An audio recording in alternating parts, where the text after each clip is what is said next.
जैसा कि last episode में हमने देखा कि Luo Feng demon mountain caves के अंदर बोलन को ढूंढ ही रहा होता है कि तभी अचानक से उसका सामना एक वर्ल्ड मास्टर के साथ हो जाता है जो उसका पीछा करते हुए उसे जान से मारने की कोशिश करता है। लेकिन फेंग अपनी मूशा बॉडी का इस्तेमाल करते हुए वर्ल्ड मास्टर के अटैक से बच जाता है, पर अभी भी वो उस खतरे से निकला नहीं था। इसीलिए वो उससे अपना पीछा छुड़ाने के लिए इल्यूजन मॉन्स्टर से भरी हुई केव के अंदर चला जाता है, जहाँ पर वो वर्ल्ड मास्टर जाने की हिम्मत नहीं करता। पर अब फेंग इस वजह से इन इल्यूजन मॉन्स्टर्स के बीच में बहुत बुरी तरह से फंस चुका होता है, तो वो इनसे बचने के लिए अपनी मूशा बॉडी की क्लोन टेक्निक का इस्तेमाल करते हुए खुद को एक इल्यूजन मॉन्स्टर में ट्रांसफॉर्म करने लगता है। पर इससे पहले कि इसकी ट्रांसफॉर्मेशन कंप्लीट हो पाती, उन इल्यूजन मॉन्स्टर्स का अटैक उसे लग जाता है, जिसकी वजह से वो एक केव में गिर गया था।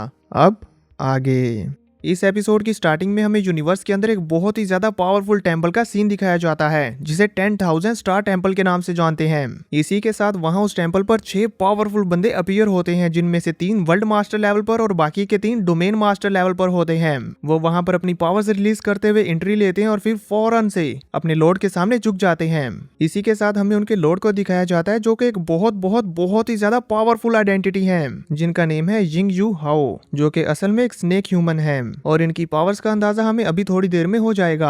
अब लॉर्ड इन सभी लोगों को अपना सर उठाने को कहती हैं, जिस पर वो सारे के सारे खड़े हो जाते हैं। इसके बाद वो उनके सामने लुओ फेंग की एक होलोग्राम इमेज बनाती है और बताती है कि ये तुम्हारा टारगेट है, जिसे तुम लोगों को किल करना है, और इसका नेम है लुओ फेंग। हालांकि ये लुओ फेंग सिर्फ यूनिवर्स लेवल 9 पर है, लेकिन इसके पास एक डोमेन लॉर्ड लेवल 9 का लिविंग प्लांट है, जो इसकी बॉडी में रहते हुए हर वक्त इसकी हिफाजत करता है। तुम लोग उसे क्लाउड रबिंग वाइन के नाम से भी जानते होगे। ये क्लाउड रबिंग वाइन इसके पास होने की वजह से ये इसके लेवल के सेम वॉरियर से कहीं ज्यादा सुपीरियर है, इसीलिए तुम लोगों को बहुत ही सावधानी से इसके साथ डील करना होगा। इसी के साथ सीन कट हो जाता है और हमें दिखाया जाता है वर्ल्ड मास्टर लेवल वुकी को, जो लुओ फेंग को ढूंढने के लिए उन इल्यूजन मॉन्स्टर्स की केव के अंदर जा रहा होता है। और ये सब कुछ जो भी अभी हमने देखा, ये असल में उसका फ्लैशबैक है, जिसके बारे में वो सोच रहा है। तभी सीन चेंज हो जाता है और हमें उस इल्यूजन मॉन्स्टर से भरी हुई केव के अंदर का व्यू दिखाया जाता है, जहाँ पर वो सभी इल्यूजन मॉन्स्टर्स लुओ फेंग के आसपास इकट्ठा हो रहे होते हैं। उन इल्यूजन मॉन्स्टर्स के बीच जो सबसे ज्यादा पावरफुल इल्यूजन मॉन्स्टर है, जो कि इमोर्टल लेवल पर है, वो आगे बढ़ते हुए लुओ फेंग को स्मेल करने की कोशिश करता है, पर उसे लुओ फेंग की स्मेल नहीं आती।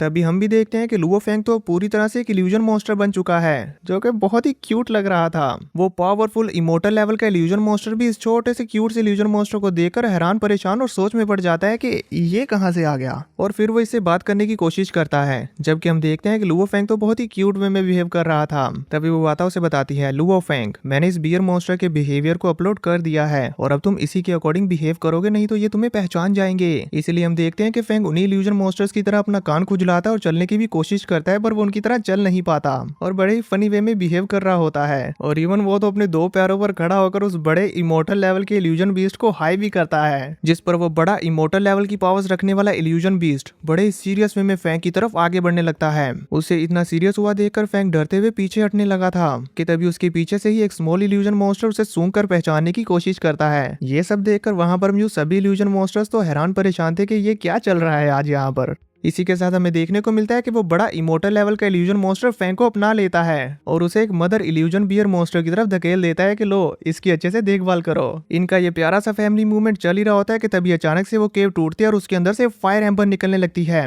वो वर्ल्ड लेवल का वॉरियर यहाँ पर आते हुए बोल रहा था, आज तुम यहाँ से बचकर नहीं भाग पाओगे। ये कहते हुए वो अपनी फायर को रिलीज करते हुए जोर जोर से कहके लगाकर हंस रहा था कि तभी जैसे ही उसकी नजर अपने सामने मौजूद हजारों की तादाद में इल्यूजन मॉन्स्टर्स पर पड़ती है, तो उसकी हंसी अचानक से खौफ में बदल जाती है। वो इमोर्टल लेवल का इल्यूजन मॉन्स्टर उसकी तरफ अपना रुख करते हुए उसके ऊपर एक जोरदार रोर लगाता है, जिससे तो वर्ल्ड मास्टर वुकी की भी रूह तक कांप जाती है।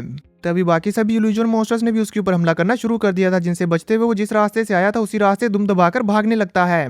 पर अब तक काफी देर हो चुकी होती है, क्योंकि कई सारे इल्यूजन मॉन्स्टर उसका पीछा करते हुए उसे पकड़कर जान से मारने वाले होते हैं। तो इनसे बचने के लिए वो अपनी पावर्स को रिलीज करते हुए इन्हें उलझाकर फौरन से वहां से निकल जाता है और केव के खत्म होते साथ ही वो इन सभी इल्यूजन मॉन्स्टर्स को चकमा देने में कामयाब हो जाता है। उन सभी इल्यूजन मॉन्स्टर्स को जब वो नजर नहीं आता तो उनमें से कुछ अलग अलग केव्स में जाकर उसे ढूंढने लगते हैं और ज्यादातर वापिस चले जाते हैं। सभी इल्यूजन मॉन्स्टर्स को जाता हुआ देखकर वर्ल्ड मास्टर वुकी चैन का सांस लेते हैं और अपनी लॉर्ड जिंग को कॉन्टैक्ट करते हुए उनके सामने अपीयर होता है, जो कि वो वर्चुअल नेटवर्क के थ्रू हुआ था। उनके सामने घुटनों पर आकर अपना सर झुकाते हुए उन्हें बताता है, लॉर्ड जिन, मुझे लगता है कि मैंने उस लुओ फैंग को ढूंढ लिया, पर मैं उसे पकड़कर आइडेंटिफाई नहीं कर सका कि क्या ये सच में वही है। लेकिन जब मैंने उसके ऊपर अटैक किया था तो पहले तो वो यूनिवर्स लेवल 9 पर था, लेकिन बाद में अचानक से उसकी पावर्स बढ़ गई और वो मेरे अटैक से बचकर भागने लगा और पावरफुल इल्यूजन मॉन्स्टर से भरी हुई केव के अंदर चला गया। जब मैं उसका पीछा करते हुए उस केव के अंदर गया तो वहां पर तो बहुत ही ज्यादा पावरफुल इल्यूजन मॉन्स्टर्स थे। मेरे लिए भी उनका सामना कर पाना इम्पॉसिबल था, तो मैं अपनी जान बचाकर किसी न किसी तरीके से वहां से बाहर निकला। जहां तक मुझे लगता है तो इन इल्यूजन मॉन्स्टर्स ने तो उसे चीर फाड़ कर रख दिया होगा। वूकी की ये बात सुनकर लॉर्ड यिंग उससे कहती हैं, तुमने कहा कि तुम उसकी आइडेंटिटी कंफर्म नहीं कर पाए और ना ही तुम ये कंफर्म कर पाए कि वो जिंदा है या मारा गया। यूजलेस, और तुम ये बताने मेरे पास चले आए। ये कहते हुए लॉर्ड यिन गुस्से में आ जाती हैं। उनको इस तरह से गुस्से में आया हुआ देखकर हम देखते हैं कि वर्ल्ड मास्टर वूकी तो थर थर कांप रहे होते हैं। इसी से हम अंदाजा लगा सकते हैं कि लॉर्ड यिन कितनी ज्यादा पावरफुल होंगी। तभी लॉर्ड यिन आगे कहती हैं, नेक्स्ट टाइम या तो उसे जिंदा या मुर्दा मेरे सामने लेकर आओ। उनकी ये बात सुनकर वर्ल्ड मास्टर वूकी डर के मारे कांपते हुए जल्दी से वहां से चले जाते हैं। हम जब यहाँ उन्हें रियल में केव के अंदर देखते हैं तो उनकी सांसें फूली हुई होती हैं और वो गहरे गहरे सांस ले रहे थे। लॉर्ड यिन के गुस्से से जिंदा बच जाने की वजह से वो सुकून का सांस लेते हैं और फिर दोबारा से फैंग को ढूंढना शुरू कर देते हैं। तभी सीन चेंज होता और हमें दिखाया जाता है फैंटम जेलास को, जो बोलन को ढूंढता हुआ जा रहा होता है कि तभी अचानक से उसे कुछ अजीब सा एहसास होता है। इसलिए वो रुक जाता है और अपनी ब्रेन फील्ड का इस्तेमाल करते हुए आसपास के एरिया को चेक करने लगता है। पर चेक करने के बावजूद भी उसे यहाँ पर कुछ भी एबनॉर्मेलिटी नजर नहीं आती और वो अपने आसपास अच्छे से चेक करते हुए परेशान होते हुए कहता है, लेकिन फिर भी पता नहीं क्यों मुझे अनकंफर्टेबल फील हो रहा है। तभी कोई बड़ी तेजी से उसके पीछे से गुजरता है, जिसका एहसास होता है वो फौरन से फाइट के लिए तैयार हो जाता है और कहता है, कौन है। इतने में ही सीन चेंज हो जाता है। हमें दिखाया जाता है लुओ फैंग को, जो उन सभी इल्यूजन मॉन्स्टर्स के बीच में से चुपके चुपके बचकर भागने की कोशिश कर रहा होता है। इसमें वो ऑलमोस्ट कामयाब होने वाला होता है कि तभी एक इल्यूजन मॉन्स्टर उसे देखते हुए रोड लगाकर रोकने की कोशिश करता है, पर फैंग उस इल्यूजन मॉन्स्टर की कंडीशन में ही अपने दोनों पैरों पर खड़ा होकर भाग जाता है। और फिर उन सभी इल्यूजन मॉन्स्टर से दूर जाने के बाद वो अपनी ह्यूमन फॉर्म में वापस आते हुए हेवनली फॉरबिडन शटल के ऊपर तेजी के साथ फ्लाई करते हुए आगे बढ़ने लगता है, जहां अभी भी उसका ध्यान पीछे की तरफ ही था कि कहीं वो इल्यूजन मॉन्स्टर मेरा पीछा न करने लगे। तभी इतने में वो वाता उसे बताती है, वो वर्ल्ड मास्टर अभी भी इस केव के एंड पर पहरा दे रहा है। मुझे समझ नहीं आ रही कि आखिर ये तुम्हारा पीछा कर रहा है या ये तुम्हारा टोकन हासिल करना चाहता है। अगर वो तुम्हें मारना नहीं चाहता, तुम्हारा टोकन हासिल करना चाहता है, तो फिर भी वो इस एक्सट्रीमली डेंजरस इल्यूजन मॉन्स्टर्स की केव के सामने क्यों खड़ा होगा। वो बाता को भी कुछ समझ नहीं आ रहा था कि आखिर वो वहां पर खड़ा क्यों है। इसलिए वो फैंग से कहती है, मुझे लगता है कि 50% चांसेस है कि उसका टारगेट तुम ही हो। इस पर फैंग कहता है, या फिर एक और वजह हो सकती है। हो सकता है कि इन्होंने बोलन को अपने पास ट्रैप कर लिया हो और जो भी उसे बचाने के लिए आ रहा है ये उसे जान से मारते जा रहे हैं। मुझे इस बारे में जल्द से जल्द पता लगाना होगा और साथ ही ये भी ढूंढना होगा कि इनका ठिकाना कहाँ पर है। ये बोलने के बाद लुओ फैंग तेजी के साथ बोलन की लास्ट लोकेशन की तरफ बढ़ने लगता है, जहाँ पर वो आखिरी बार नजर आया था। सीन कट होता और इधर में फैंटम जिलास को दिखाया जाता है, जिसके सामने डस्ट के अंदर से एक वॉरियर बाहर आ रहा होता है। वो अभी गौर से उसे देखने की कोशिश कर ही रहा होता है कि तभी अचानक से उसके पीछे से कोई वॉरियर उसकी चेस्ट के अंदर अपना हाथ धंसाकर आर पार कर देता है। फैंटम जिलास जोर से चीख मारता है और वो बंदा फैंटम जिलास की बॉडी के उतने हिस्से को ही अपने हाथ से नोचकर ले जाता है। वो जल्दी से मुड़कर उसे देखने की कोशिश करता है, पर उस पर्सन की स्पीड इतनी ज्यादा फास्ट होती है कि फैंटम जिलास उसे नहीं देख पाता। वो कहता भी है, कौन हो तुम। वो पर्सन फैंटम जिलास के सामने अपीयर होता है, जिसे देखकर वो काफी ज्यादा शॉक हो जाता है और कहता है, ये तो तुम। कि तभी इतने में वो पर्सन बड़ी तेजी के साथ उसे जान से खत्म कर देता है। वहीं दूसरी तरफ हम लुओ फैंग को देखते हैं, जो अब उस वर्ल्ड मास्टर से 100,000 किलोमीटर दूर आ गया है। यहाँ आकर वो अपने आसपास के एरिया को चेक करते हुए कहता है, अब वो वर्ल्ड मास्टर मेरा पीछा नहीं कर पाएगा। ये 100,000 किलोमीटर का डिस्टेंस 8 अर्थ को क्रॉस करने के डिस्टेंस के बराबर है। और फिर वो अपने रिस्ट डिवाइस पर देखता है कि वो बोलन के डिसअपेयर होने वाली लास्ट लोकेशन के काफी करीब है। इसीलिए वो कहता है कि हो सकता है कि वहां से उसके गायब होने के कोई क्लू मिल जाए। अभी वो इस बारे में सोच ही रहा होता है कि तभी वो आता है कि लुओ फैंग के आसपास किसी खतरे के होने के डेंजर अलर्ट आने लगते हैं, पर उसे इस बारे में कुछ भी पता नहीं चलता कि आखिर ये किस तरह का खतरा है। इसीलिए वो बाहर आकर फैंग के साथ ही आसपास देखने लगती है कि आखिर ये अननोन डेंजर क्या है, जहां काफी ढूंढने पर भी उसे वो डेंजर नजर नहीं आता। कि तभी अचानक से उनके पीछे से कुछ चट्टानें टूट जाती हैं और अचानक से वहां पर सकिंग केव्स अपीयर होती हैं, जिनका सकिंग प्रेशर इतना ज्यादा था कि फैंग उनसे बचकर नहीं भाग पाता और उनके अंदर ही खींचा चला जा रहा था। वो अपनी पूरी जी जान लगा देता है इससे निकलने के लिए, पर नहीं। इसलिए वो अपने गोल्डी डिजाइनर आर्मामेंट को बाहर निकालकर एक दीवार के अंदर धंसा कर इस सकिंग केव के अंदर जाने से बचने की कोशिश करता है, लेकिन इसके बावजूद भी वो धीरे धीरे करके अंदर जा रहा था। तो वो परेशान होते हुए कहता है, पता नहीं अचानक से इतना ज्यादा वर्लपूल पावरफुल एयर फ्लो कहाँ से आ गया? ये तो बिल्कुल ऐसे है जैसे एक जाइंट क्रिएचर मुझे अपने अंदर निकलने की कोशिश कर रहा हो। अपने गोल्डेड सैंड आर्मामेंट का इस्तेमाल करने के बावजूद भी जब वो इसके अंदर जाने से नहीं बच पाता तो अपनी क्लाउड रबिंग वाइन का इस्तेमाल करता है, लेकिन क्लाउड रबिंग वाइन की पावर के साथ भी वो इसके अंदर खींचे चले जाने से नहीं बच पाता। वो इस सकिंग पावर से बचकर निकलने की जद्दोजहद में लगा होता है और साथ ही साथ कहता है इवन मेरी डोमेन मास्टर 9th लेवल की क्लाउड रबिंग वाइन भी सकिंग पावर से नहीं निकल पा रही। आखिर मैं इस केव की सकिंग पावर को कैसे रेजिस्ट करूं? अगर मैंने जल्दी इसके अंदर से बाहर निकलने का कोई तरीका नहीं सोचा तो ये तो मुझे खा जाएगी, जिसमें जाने के बाद मैं एक ऐसी बॉटमलेस एबस के अंदर फंस जाऊंगा कि दोबारा कभी नहीं निकल पाऊंगा।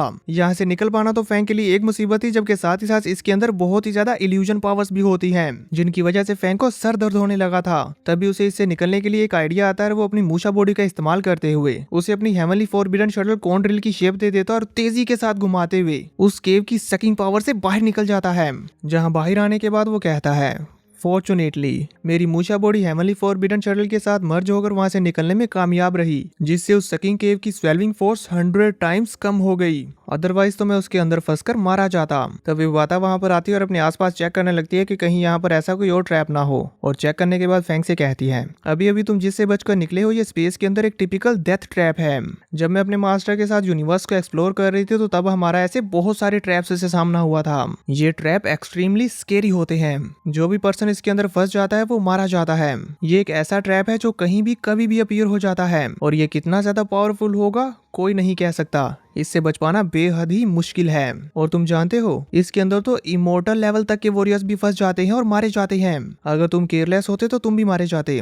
बवाता की ये बात सुनकर फैंग शॉक होते हुए कहता है इमोर्टल लेवल, और फिर वो कहता है पर ये एरिया तो वर्चुअल यूनिवर्स कंपनी के थ्रू कंट्रोल किया जाता है, फिर आखिर यहाँ पर ऐसे ट्रैप्स कैसे अपीयर हो सकते हैं? बवाता उसे बताती है कि ये जगह बहुत ही ज्यादा बड़ी है, और अभी अभी तुमने जिसका सामना किया ये ओरिजिनल यूनिवर्स एवोल्यूशन की बिगिनिंग में हुई मिस्टीरियस चेंजेस की वजह से हुआ, जो किस वजह से हो रहे हैं कोई नहीं जानता। स्पेशली यहाँ डीमन माउंटेन जैसे एरिया में हो रहे ऐसे चेंजेस को जान पाना तो और भी ज्यादा मुश्किल है, और इसे कंट्रोल कर पाना भी इम्पॉसिबल है। और तुम भी जानते हो कि 100 मिलियन ईयर्स अगो तुम्हारे सीनियर लियान वो जो कि सबसे बड़े जीनियस हैं वो भी इस जगह पर आकर मारे गए थे। हो सकता है कि उनके साथ भी ऐसा ही कुछ हुआ हो। बवाता की ये बात सुनकर लुओ फेंग उदास हो जाता है, पर अब वो अपने इमोशंस को संभालते हुए दोबारा से बोलन की लास्ट लोकेशन की तरफ आगे बढ़ने लगता है। जहाँ जाते हुए रास्ते में वो अपने मन में सोच रहा होता है यहाँ डीमन माउंटेन में एक वर्ल्ड मास्टर ने मेरा पीछा करते हुए मुझे हंट करने की कोशिश की, और मैं एक बहुत ही ज्यादा खौफनाक ट्रैप में भी फंसते फंसते बचा। क्या बोलन भी कहीं ऐसे ही किसी सिचुएशन में तो नहीं फंस गया? या शायद हो सकता है कि जितना मैं सोच रहा हूँ वो इससे भी ज्यादा बुरी सिचुएशन में हो। मुझे उसे बचाने के लिए और भी जल्दी करनी होगी। ये सोचते हुए फैंग तेजी के साथ आगे बढ़ जाता है, और इसी के साथ ये एपिसोड हो जाता है खत्म। तो देखेंगे नेक्स्ट एपिसोड में कि क्या लुओ फेंग बोलन को बचा पाएगा या नहीं। आप सब दोस्तों के इस बारे में क्या ख्याल है? कमेंट सेक्शन में मुझे जरूर बताना।